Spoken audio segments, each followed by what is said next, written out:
और देखिए, दिल्ली में किसान अपनी मांगों को लेकर डटे हुए हैं, अड़े हुए हैं, लेकिन उनकी आड़ में मौका परस्ती की सियासत भी खूब हो रही है। लेकिन दिल्ली में चल रहे आंदोलन के बीच पंजाब का एक आम किसान क्या करता है, क्या सोचता है, क्या चाहता है? न्यूज नेशन की टीम आपको पंजाब के ही एक किसान की जिंदगी के 12 घंटे की तस्वीर दिखा रहा है। चलिए एक दिन के लिए किसान के घर।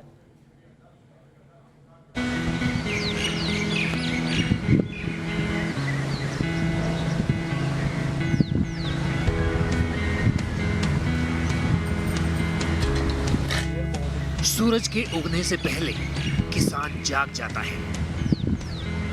चिड़ियों की आवाज सुनने से पहले, पक्षियों के परवाज भरने से पहले किसान का दिन शुरू हो जाता है। और पशुओं से लेकर खेतों तक दिन भर की हाड़ तोड़ मेहनत के बावजूद अनाज उपजाने का उसका हौसला कम नहीं होता। आज हम पंजाब में हैं और एक गांव में हैं और आज हम पूरा दिन एक किसान परिवार के साथ बिताएंगे और किस तरह का काम उनका दिन भर रहता है, कितने घंटे वो खेतों में काम करते हैं और क्या उनकी निजी जिंदगी रहती है, ये सब हम आपको बताएंगे। ये पंजाब के होशियारपुर में एक छोटे किसान संजीव का घर है। सुबह सुबह न्यूज नेशन की टीम इनके घर पहुंची थी। तो ये जो आप देख रहे हैं, इनके साथ ही आज हम पूरा दिन भर रहेंगे और इनसे जानेंगे कि किस तरह से जो है वो किसानी यहाँ पर करते हैं। सत श्री अकाल सर। नमस्कार जी। नमस्कार। तो हम आज आपके साथ रहेंगे पूरा दिन भर और किस तरह से आप काम करते हैं, खेतों में काम करते हैं, अपनी डायरी में काम करते हैं, तो आज हम आपके साथ पूरा दिन रहेंगे। जरूर जरूर सर। तो सुबह उठने से पहले सबसे पहले जो आप काम रहता है आपका, क्या काम रहता है आपका? हमारा डायरी का काम है, तो सबसे पहले उठ के डायरी की तरफ जाते हैं हम अपने, वहाँ से काम स्टार्ट करते हैं। तो आपकी डायरी पर देखने चलें? जरूर जरूर। संजीव हमें अपनी डेयरी दिखाने के लिए 4 दीवारी के अंदर लेकर जाते हैं। वहां उनके घर के पिछले हिस्से में एक टिन शेड के नीचे दर्जन भर गाय थी। संजीव ने पहले उनका चारा चेक किया, शेड में साफ सफाई की और फिर गायों का दूध निकालने लगे।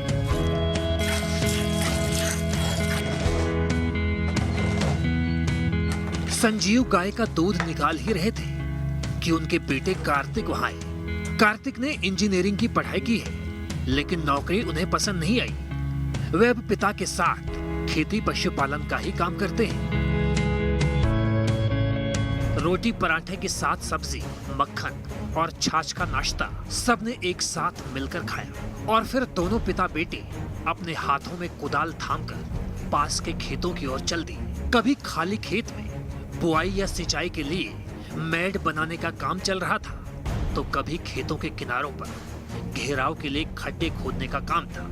कभी सब्जी की क्यारियों में से खरपतवार निकालने का काम था, तो कभी पशुओं के लिए हरा चारा काटने का काम। करीब 4-5 घंटे तक दोनों पिता बेटे खेतों में काम करते रहे और तब तक वक्त दोपहर का हो चुका था।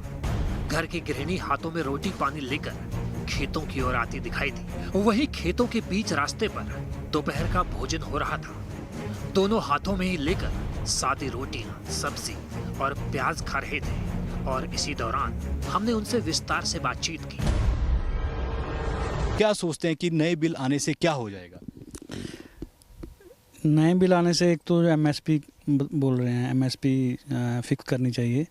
एक तो किसानों के लिए वो फिक्स करनी चाहिए, जैसे किसान बोल रहे हैं, क्योंकि दूसरी कंपनियों का कोई पता नहीं कितना रेट लगाएं, कितना नहीं लगाएं, अपनी मर्जी से खरीदेंगे।